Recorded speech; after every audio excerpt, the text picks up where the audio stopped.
Hello అండి, welcome to Klinkaara vlogs. అందరూ ఎలా ఉన్నారు? మేము రీసెంట్గా తిరుచెందూర్ అనే టెంపుల్కి వెళ్ళామండి. అది తమిళనాడులో ఉంటుంది. ఇక్కడ చాలా ఆశ్చర్యకరమైన విశేషాలు కొన్ని మేము తెలుసుకున్నాము. వాటిని మీ అందరితో పంచుకోవాలని ఇవాళ ఈ వీడియో చేస్తున్నాము. షడ్వక్త్రం శిఖివాహనం త్రినయనం చిత్రాంబరాలంకృతం శక్తిం వజ్రమసిం త్రిశూలమభయం ఖేటం ధనుశ్చక్రకం. ఈ తిరుచెందూర్ టెంపుల్ సునామీని సైతం వెనక్కి నెట్టిన అత్యంత విశిష్టత కలిగిన సుబ్రహ్మణ్యేశ్వర స్వామి ఆలయం అండి. ఈ ఆలయం తమిళనాడు రాష్ట్రంలోని తిరుచెందూర్లో ఉంది. సుబ్రహ్మణ్యేశ్వర స్వామికి సంబంధించిన 6 ప్రసిద్ధ పుణ్యక్షేత్రాలు తమిళనాడులో ఉన్నాయి. అందులో ఈ తిరుచెందూర్ క్షేత్రం మొదటిది. ఈ టెంపుల్ సముద్రానికి దగ్గరగా చూడడానికి చాలా బాగుంటుంది. ఇక్కడ సుబ్రహ్మణ్యేశ్వర స్వామి బాలుడి రూపంలో దర్శనమిస్తాడు. ఇక్కడ శివాలయము, వల్లి దేవసేన ఆలయాలు కూడా ప్రత్యేకంగా ఉంటాయండి. ఇక్కడ ఇంకొక అద్భుతమైన విశేషం కూడా ఉందండి. ఈ టెంపుల్లోనే ఆదిశంకరాచార్యుల వారు సుబ్రహ్మణ్య భుజంగ స్తోత్రాన్ని పఠించాలని కూడా చెప్తారు. సదా బాలరూపాపి విఘ్నాద్రిహంత్రి మహాదంతి వక్త్రాపి పంచాస్యమాన్య విధీంద్రాదిమృగ్యా గణేశాభిధామే విధత్తాం శ్రియం కాపి కళ్యాణమూర్తి. ఇంతటి విశిష్టత కలిగిన ఈ టెంపుల్ చరిత్ర గురించి ఇప్పుడు తెలుసుకుందాం. న జానామి శబ్దం న జానామి చార్థం. ముల్లోకాలను ఇబ్బందులకు గురి చేసే శూరపద్మం అనే రాక్షసులను వధించేందుకు కుమారస్వామి వెతుకుతుంటాడు. వారిని సంహరించే ముందు ఆయన ఈ క్షేత్రంలో విడిది చేసి పరమశివుణ్ణి పూజించినట్లు చెబుతారు.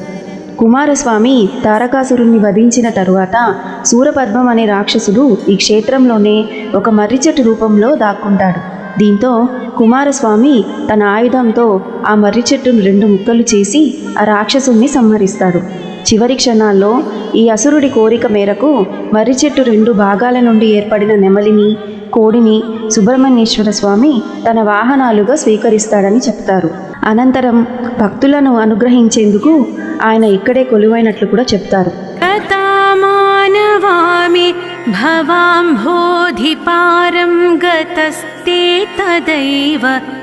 తిరుచెందూరులోని సుబ్రహ్మణ్యేశ్వర స్వామి విగ్రహాన్ని ఎంతో శక్తివంతమైనదిగా చెప్తారు.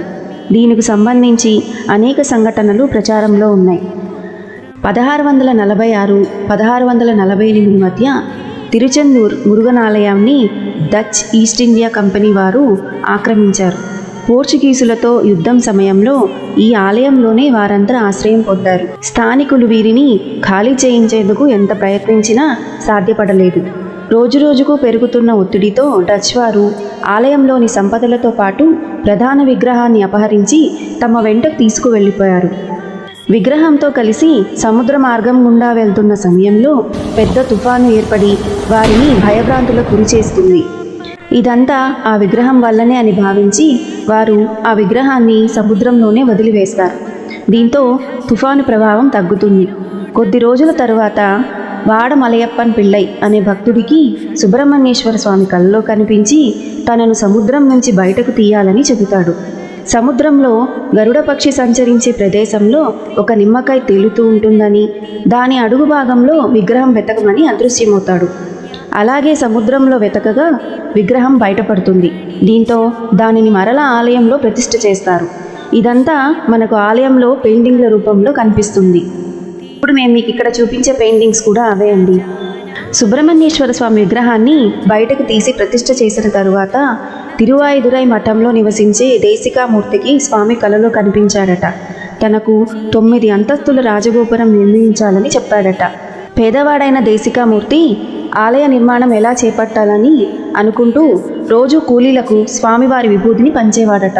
వారు కొద్ది దూరం వెళ్ళేసరికి ఆ విభూది బంగారు నాణేలుగా మారేది.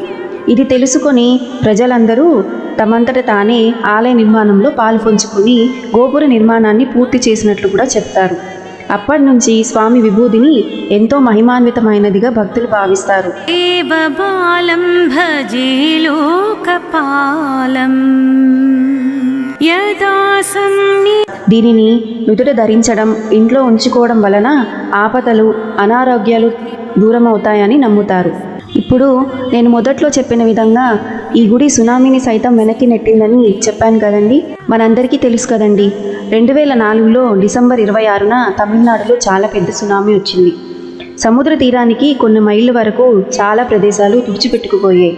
అయితే సముద్ర తీరానికి పక్కనే ఉన్న ఈ ఆలయం మాత్రం ఏమాత్రం చెక్కు చెదరలేదు. అంతేకాదు, ఈ ఆలయం నుంచి సునామీ 2 కిలోమీటర్లు వెనక్కి తగ్గినట్లు ప్రత్యక్షంగా చూసిన వారు కూడా చెప్తుంటారు. ఈ ఆలయానికి నీటి వలన ఎలాంటి హాని జరగదనే వరం ఉన్నట్లు ఆలయంలోని శిలాశాసనాలపైన రాయబడి ఉన్నట్లు కూడా చెప్తారు. ఇక్కడ సుబ్రహ్మణ్యేశ్వర స్వామి కొలువై ఉన్నాడనడానికి ఇంతకంటే సాక్ష్యం ఏం కావాలండి. ఇప్పుడు ఈ టెంపుల్కి ఎలా వెళ్ళాలో చూద్దాం.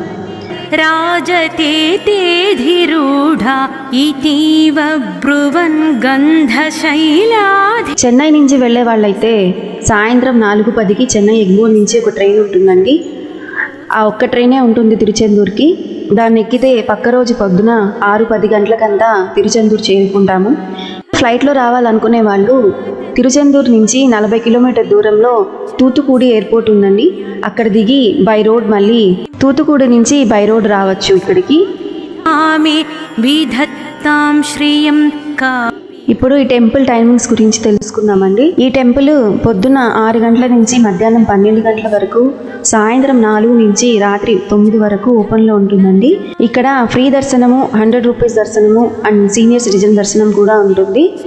ఎవరైనా నడవలేని వాళ్ళు కానీ సీనియర్ సిటిజన్స్ కానీ తీసుకెళ్ళడానికి ఇక్కడ ప్యాసింజర్ వెహికల్స్ కూడా రెడీగా ఉంటాయి. దర్శనానికి వెళ్లే ముందు సముద్రంలో స్నానం చేసి అక్కడి నుంచి నాళికెనర్ అంటే మంచినీళ్ళ బావండి, ఇక్కడ కూడా స్నానం చేసి పొడి బట్టలతో స్వామివారిని దర్శించుకుంటే కోరిన కోరికలు తీరుతాయని ఇక్కడి భక్తుల నమ్మకం. ఇంతటి మహిమ కలిగిన ఈ తిరుచెందూర్ సుబ్రహ్మణ్యేశ్వర స్వామి ఆలయాన్ని అందరూ దర్శించాలని ఆశిస్తున్నాను. ఈ వీడియో మీకు నచ్చినట్లయితే లైక్ చేయండి, షేర్ చేయండి, సబ్స్క్రైబ్ చేయండి. మరిన్ని మంచి వీడియోస్తో మళ్ళీ మీ ముందుకు వస్తాను. ఇట్లు మీ నందిని రాఘవేంద్ర. శ్రీమత్పరమహంస పరివ్రాజకాచార్యస్య శ్రీ గోవింద భగవత్ పూజ్య పాద శిష్యస్య శ్రీమచ్చంకర భగవతః కృతౌ శ్రీ సుబ్రహ్మణ్య భుజంగం.